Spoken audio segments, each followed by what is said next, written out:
जय हिंद दोस्तों। क्लास 7 का साइंस अभ्यास 1 द जल और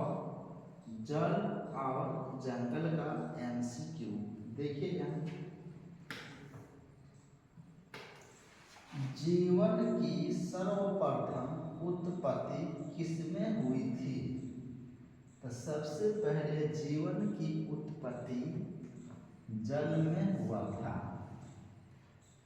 आगे देखिए, संयुक्त राष्ट्र संघ ने पीने, खाना बनाने, घर तथा बर्तन साफ करने तथा अन्य दैनिक आवश्यकताओं की पूर्ति के लिए प्रति व्यक्ति कम से कम कितना लीटर जल का मापदंड रखता है?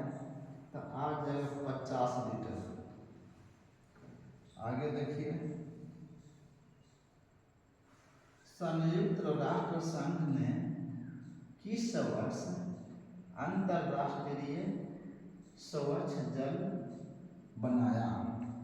2003 में। जल संरक्षण की महत्वता को दर्शाने के लिए प्रत्येक वर्ष किस दिन जल दिवस के रूप में मनाया जाता है? तो 22 मार्च। आगे देखिए, इनमें से कौन एक जलीय ग्रह जो ग्रह पर जल है? तो यह है पृथ्वी। भोजन कंपनी और मानसून एक क्या ग्रह है? नहीं। ग्रह उसे कहते हैं जो सूर्य के परिक्रमा करे।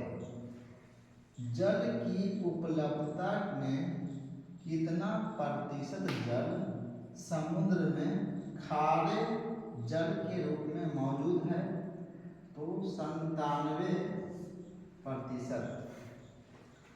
इनमें से कौन जल का मुख्य स्रोत है? तो सागर भी है, नदी और झील, तालाब, ये सब।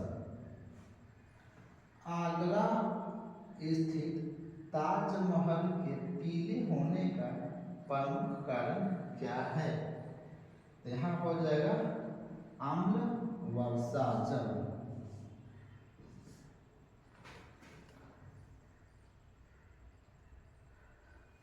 भूमि के नीचे संचित जल को क्या कहा जाता है?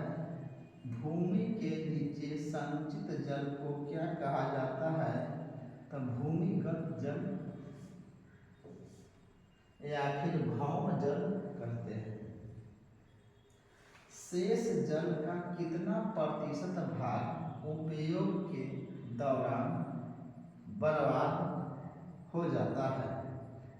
तो 70%।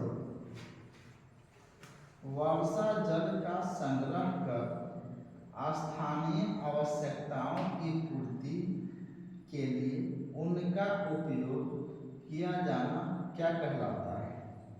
वर्षा जल है, उसको संग्रह करके बाद में प्रयोग करना जल संभरण प्रवर्धन या तो फिर वाटर शेड मैनेजमेंट, ये दोनों कहते हैं।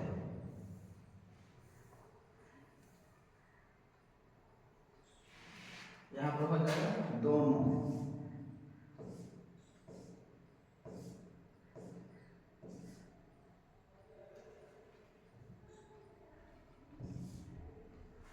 आगे देखिए, किस प्रदेश में जन भागीदारी से पानी रोको अभियान के तहत उज्जैन जिले में डबरिया बनाकर खेती की जा रही है? मध्य प्रदेश में खेत में जल को इकट्ठा करने को डबरिया कहते हैं। क्वेश्चन 13, इनमें से कौन जीवन का आधार है? जीवन का आधार लकड़ी रहे अथवा न रहे आदमी जिएगा, कपड़ा नहीं भी रहेगा तो आदमी जी लेगा, लेकिन पानी नहीं रहेगा तो 1 से 2 दिन भी नहीं रह पाएगा। पानी रहना अनिवार्य है।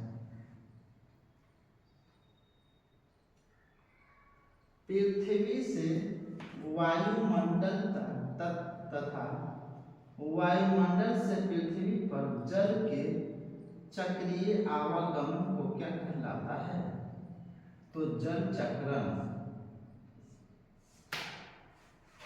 पृथ्वी से जल ऊपर गया वायुमंडल में, फिर बादल बन के वर्षा के रूप में फिर धरती पर आया, इसी को जल चक्रण कहते हैं। फ्रांस में जल की बर्बादी को रोकने के लिए किसकी बहाली की गई? फ्रांस देश में जल के बर्बादी को रोकने के लिए जल पुलिस का प्रयोग किया गया। जल पुलिस। जल की बर्बादी को रोकने के लिए किस विधि से सिंचाई करनी चाहिए? पेड़ पौधों को जल के बचाव बर्बादी को रोकने के लिए उसे ड्रिप के द्वारा, झरना के द्वारा देना चाहिए, या तो फिर बूंद बूंद करके, उसी को कहते हैं ड्रिप विधि।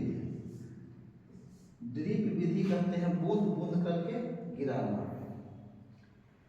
किसको, किनको राजस्थान को जल पुरुष के नाम से जाना जाता है? तो यहाँ पर आ जाएगा राजेंद्र प्रसाद। खेत का पानी खेत में ही रोकने की संरचना को क्या कहा जाता है? तो डबरी।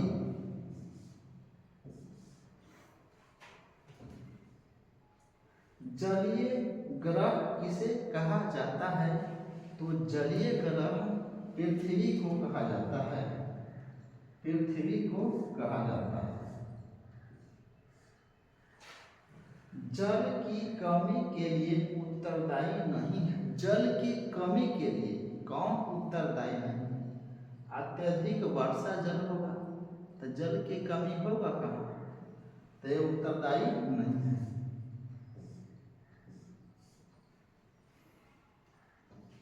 आगे देखिए इसका, जल और जंगल का